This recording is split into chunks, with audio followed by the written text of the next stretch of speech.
everyone in strip, and it's my birthday! Again. So yeah, big-ish 22. That's a year, I think. I mean, Tara Swift made a song about it. I no longer have to hear 9 plus 10 jokes, so I mean, I'm good with it. I think it's cool. I think it's fun, dandy. So I wasn't gonna do these like birthday videos monthly. It was just gonna be just Captain Chameleons. I said monthly instead of yearly, frick. But yeah, it's gonna originally just be Captain Chameleons and that's it. But I had a lot of fun making Captain Chameleons, so I decided to do it for every year. I'm gonna do a video on my birthday of one of my favorite animals.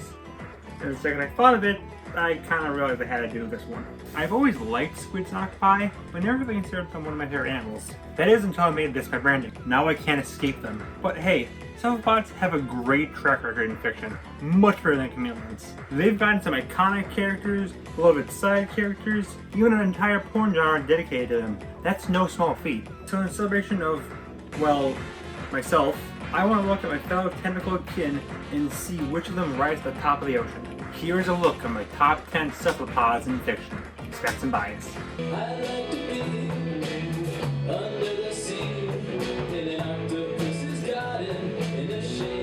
So if you remember the chameleon list, you know that I started off that with the chameleon from Tough Puppy, a secondary villain from an often forgotten cartoon that's mostly only brought up to talk about how weird it is. So with that out of the way, remember Flapjack? I've seen a ton of strange shows, but none of them are as unique as Flapjack. The art style is one I have trouble putting into words. It's sketchy but understandable. It's rubbery and unfocused, but firm and thought out. It's 2D, but will randomly throw in stop motion in 3D. The entire plot of the show is Flapjack and his friend Knuckles, who yes is voiced by the same guy who voices the Flying Dutchman, and no, I cannot hear it any other way, trying to get to Candied Island, which is basically heaven, I think. Also, they sleep in a whale. The thing everyone remembers about the show is the cat. And I mean, that's fair. It's hard to forget this image. This is scarier than anything in Courage. But that's not the only episode of the show. I want to talk about a recurring character in it, 8-armed Willy. Willy is the most feared creature of the entire dock. It's been straight up stated that he has killed multiple ships worth of people just because he could. So obviously Flapjack finds a dude and just makes friends with him. Yeah. He's billed as an antagonist, but he's actually pretty chill when you look past his multiple homicides. Which, I mean, my friends look past mine, so I get it. One episode had him upset that people are trying to take his ink to fix the shortage, and it's solved by Flapjack just asking him for it instead of taking it by force to everyone else. And Willy agrees, and he's singing an entire song about it. I really don't know why Willy stuck with me this long, but he just did, I guess. Even if I forgot about this show and its sanity, this is like the one thing I remember from it. I love this giant Willy.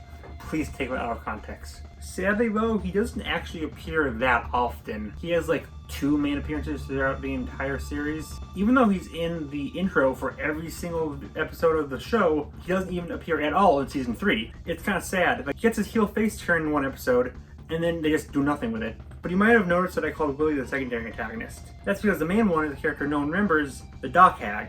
I don't even remember if she speaks. Does she have a voice actor? Oh, okay, she does. Seeing that does a lot of voices in Fairy Odd Parents and also voices... No. No, God. No. No! No!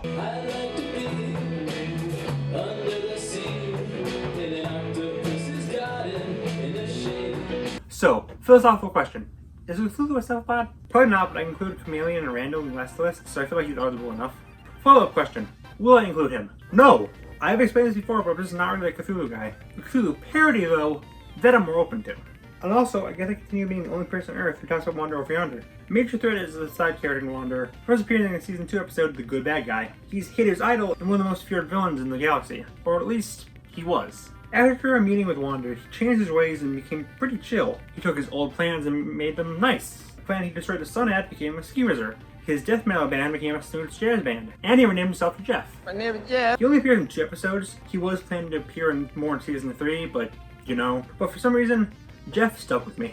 Not sure what it was. I like redemption stories. Design is fun. Powers are cool. I like the bit where he pretends to be an evil. He's my 2 favorite colors. He got this Cheshire Cat smile. He's pretty funny. I answered my own question. The only reason he's this low is because he's kind of not a true cephalopod. I can break the rules with chameleons because those are rare, but I had a lot of options for this list. Besides that, Major Threat is pretty great. Too bad I'm the only person who knows that he exists.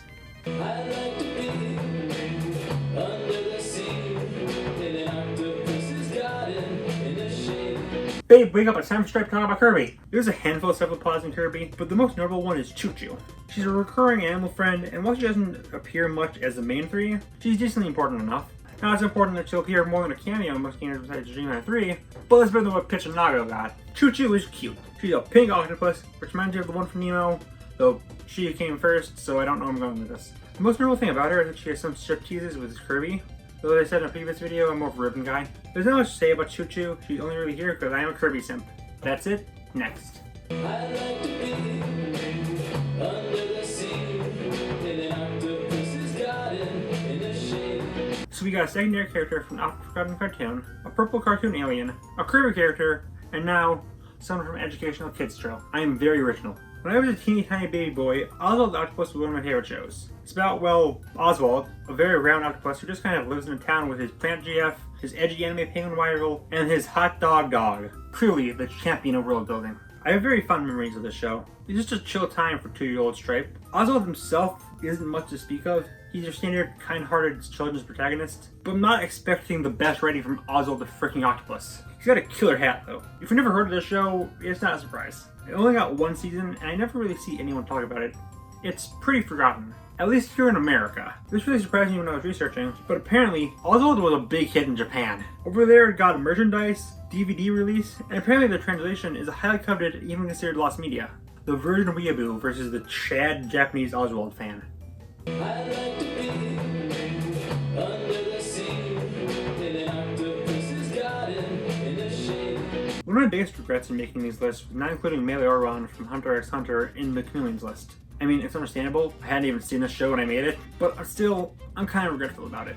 So that's why the second I thought of this video, I immediately included a Colgo. A Colgo is one of the many Chimera ants, and one of the most interesting. The Chimera ants are mostly pretty evil, but a Colgo is a pretty nice guy. After failing to do anything at all to beat Killua, a Colgo accepts his demise, as he's just not having a good time being a mindless slave of jaundiced Mewtwo. His final wish is to be reincarnated as a squid, because as he correctly states, squids are objectively superior to octopi. Please ignore that every character so far has been an octopus. His design is pretty interesting as well. All of the ants are extremely uniquely designed, but they all fit with the design of Hunter x Hunter. A Colgo looks like a character you would see more in a Mickey Mouse cartoon than an anime, and it just makes him even more special. What also makes him special is his two nan abilities. First is Freedom, which for his neutral special, he wields a gun. Its ammo, a Colgo's fleas. How does a hairless creature get fleas? I don't know what happens in Animal Crossing, so I question it. His other ability is Living Dead Dolls, which he possesses corpses. Grave robbing. If it's fine anime, it's fine with me. Also, his casual costume literally gives me life.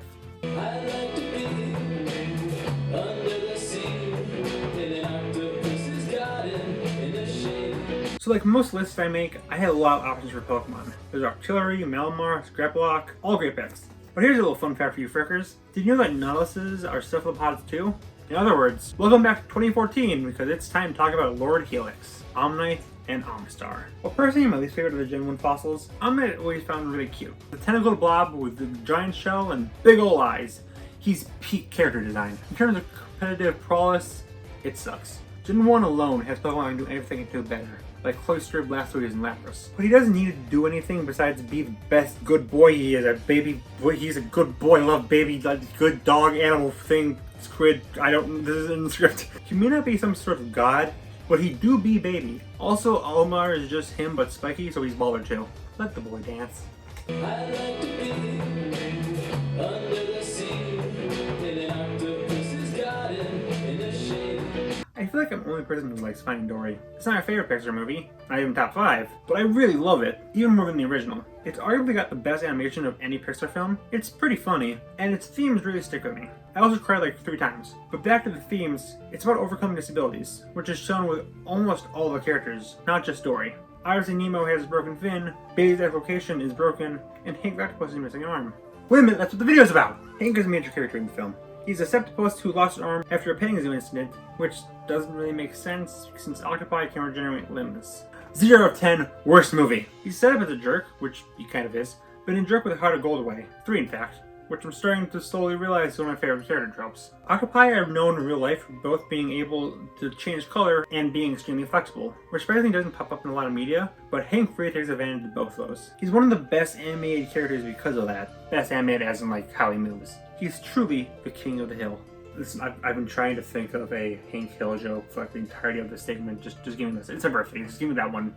Give me that one cringy joke.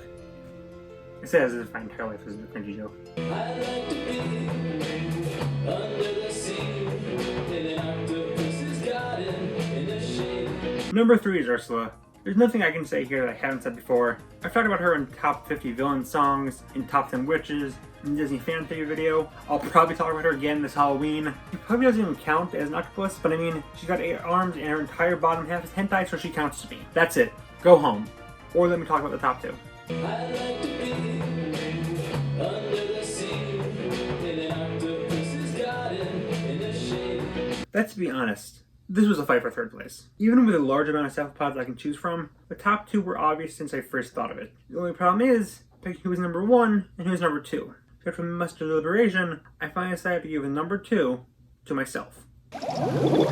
It should be no surprise to see the Inklings this high. My entire personality is basically based around this one game. But come on, how could you not like the Inklings? They're some of the best designs in recent times. It's simple but unique. A great mix of human adolescence during a certain period of time to changing into a tentacle seeker in other situations. Not to mention they've got a surprisingly deep lore that I'll break down after the 3rd game releases. I desperately want to hug an Inkling Squid. Hugging myself is just weird. I don't usually include a whole race of characters in one entry, and if you're familiar with this channel, you should know who my favorite member is. So I just had to include them all. Both of these games took over my life when they were released, and I guarantee the 3rd one will do the same. Stay with me, everyone. I'd like to be under the sea in an octopus's garden in the shade. Okay, so obviously number 1 is painfully obvious, but before we get to that, here's some honorable mentions. Zucker from Animal Crossing. Our favorite villager, but like, what do I say about him besides I want to give him a big ol' kiss? Blooper. Surprised he didn't make it, honestly. One of my favorite Mario enemies. Consider him number 11. Squidicus. He's just freaking cool, man. I wish I could be as attractive as this dude. Squidly Diddly. As the one person under the age of 60 who likes Hanna-Barbera, I of course love Purple Boy. He's called Squid, but he's actually Octopus. Like Squidicus and the totally unobvious number 1, Octorock. I love this pill more than I love myself. Octodad. I haven't played this. Sorry. Squid Girl. I haven't seen this. Sorry. Topo. Don't play Octopus. Very poggers. And finally, the most important character on this list, Luca.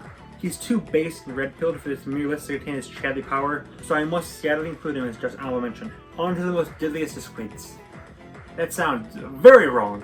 I'd like to be under the sea in an octopus's garden in the shade. Here, please hit me as hard as you can. This might be the most obvious number 1 I've ever done. I tried to think of any reason I could possibly give to put the Inkling of Ursula higher, but I just can't. Squidward was destined to be number 1. Notice if you ask most people who their favorite Spongebob character is, most will say Squidward. Ask someone what their favorite quote from it is, it'll likely be from Squidward. Ask them what their favorite episode is, it'll likely feature Squidward as the main focus. Why is he so popular? I mean, there's obviously that SpongeBob is popular, but why pick a stick in the mud above all others? Well, you've probably seen this take before, but Squidward is what we in the business like to call a mood. He's a guy just trying to get through with life, the job he doesn't like that barely pays, his overly harsh boss, with 2 annoying neighbors, and the only thing that gives him happiness, he constantly gets one-upped and ignored. That's depressing. But like, most people can probably relate to that, which is what makes his sweet victories all the more sweeter. On top of that, I mean, he's Squidward. His dry wit is great, and despite his cynicism, he's still a nice guy underneath it all. I've seen episodes like Krusty Pizza and Christmas Who. I don't really know much there is to say here. This is probably the most agreeable number 1 I've ever had. Just remember, no one wants to be a Squidward, but everyone is one, and that's pretty rad. And there you go. There is the best cephalopods from a slightly below average cephalopod. I hope you enjoyed this video, and now I must return to my people.